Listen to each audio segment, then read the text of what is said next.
প্রতি বছর রমজান এলেই চট্টগ্রামের আন্দরকিল্লা শাহী মসজিদে দেখা যায় এক ব্যতিক্রমধর্মী আয়োজন। প্রথম রমজান থেকেই শুরু হয় গণ ইফতার, যেখানে একদল স্বেচ্ছাসেবকের নিরলস সহযোগিতায় প্রতিদিন কয়েক হাজার মানুষ একসঙ্গে ইফতার করেন।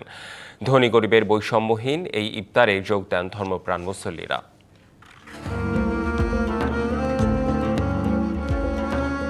কেউ সারিবদ্ধ হয়ে আবার কেউ বা গোল হয়ে বসে আছেন।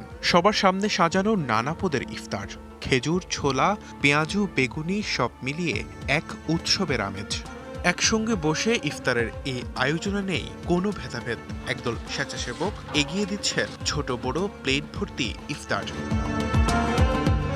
পুরো রমজান মাস জুড়ে চট্টগ্রাম নগরীর আন্দরকিল্লা শাহী মসজিদে ইফতারের চিত্র এমনই। আমি ভরসা রাখি হিরন স্মার্ট ওয়াটার পিউরিফায়ারে। একসাথে এতগুলো মানুষের সাথে ইফতার করে খুবই ভালো লাগছে। সবার সাথে ইফতার করলে অনেক ভালো লাগে। রমজান আসলে আমাদের একটা আনন্দ। আমি আগেও এসেছি, এবারও আসছি। এটা অনেক বড় একটা আয়োজন। ইফতারের এই আয়োজনে আর্থিক সহযোগিতা করেন বিত্তবানরা। নামের জন্য নয়, আল্লাহর সন্তুষ্টি লাভের আশায় এতে শরিক হন তারা।